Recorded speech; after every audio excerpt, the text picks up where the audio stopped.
எனக்கு வந்து 7th month prayer பண்ணுறாங்க. என்னோட ஹஸ்பண்டோட அக்கா வந்து ப்ரேயர் வச்சுருக்காங்க. அவங்க பண்ணுறாங்க எனக்கு 7th மந்த்து. அதுக்காக வீடெல்லாம் க்ளீன் பண்ணோம். நேத்தே நெறையா எல்லாமே க்ளீன்லாம் பண்ணிட்டோம். இன்றைக்கி வந்து காலையில எழுந்திரிச்சு வீடெல்லாம் ஹால் மட்டும் ஃபுல்லாக எல்லாமே ஹாலில் இருக்க எல்லாத்தையும் எடுத்து 2 பெட்ரூம்லேயும் பொருளெல்லாம் போட்டுட்டு ஹாலை ஃபுல்லாகவே காலி பண்ணி என்னோடய ஹஸ்பண்ட் கொடுத்தாங்க. அதுக்கப்புறம் நான் வீடெல்லாம் தொடச்சி விட்டேன். எங்கள் அம்மா வந்து வெளியிலலாம் கழுவி விட்டாங்க. ஆனால் இந்த 2 பெட்ரூமில் மட்டும் எல்லா பொருளும் இருக்கும். ஹால் ஃபுல்லாக க்ளீனாக இருக்கும். யாரும் ரூமுக்குள்ளெல்லாம் வரமாட்டாங்களா, ஹாலில் தானே உட்காந்துருப்பாங்க. அதனால் ஹால் மட்டும் க்ளீன் பண்ணிவிட்டு சேர்ஸ்லாம் என்னோடய ஹஸ்பண்ட் வந்து வாடகைக்கு வாங்கியிருந்தாங்க. சேர் எல்லாம் அரேஞ்ச் பண்ணி இது மாதிரி போட்டுட்டோம்.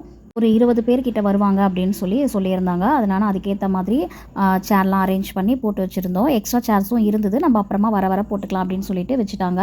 அதுக்கப்புறம் சரி நான் ரெடி ஆகிட்டேன். இன்னும் வரல. 11 வருவேன்னு சொன்னாங்க. நான் அதுக்குள்ளே ரெடி ஆகிட்டேன். இன்னும் வரலன்னு சொல்லிட்டு சரி என்ன ஒரு ஃபோட்டோ எடுங்க அப்படின்னு சொன்னேன். உட்கார சொன்னாங்க என்னோடய ஹஸ்பண்ட். நான் அப்போவே சொன்னேன் உட்கார முடியாதுங்க.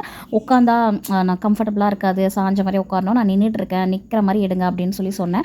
என்னோடய ஹஸ்பண்ட் தான் உட்காருனாங்க. ஆனால் உட்காந்து எடுத்தால் ரொம்ப குண்டாக தெரிஞ்சேன். அதுக்கப்புறம் சரி நின்றுட்டு ஒரு வீடியோ எடுங்க அப்படின்னு சொல்லிட்டு நின்றுட்டு எடுத்தோம்.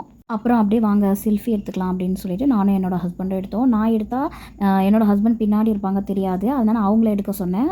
அவங்க எடுத்தாங்க. அதுக்கப்புறம் என்னோடய ஹஸ்பண்டோட அம்மா வந்திருந்தாங்க. அவங்க வந்து இன்னும் எல்லோரும் வரல. அதனால் வெளியிலேயே உட்காந்துருந்தாங்க. அவங்கள அப்படியே வீடியோ எடுத்தோம். அதுக்கப்புறம் அப்படியே ஒருத்தராக வர ஆரம்பித்தாங்க. சரி ஸ்டார்டிங்கில் அப்படியே சும்மா வீடியோ எடுங்க அப்படின்னு சொல்லி ஒருத்தராக வர அப்படியே வீடியோ எடுத்துகிட்டு இருந்தோம்.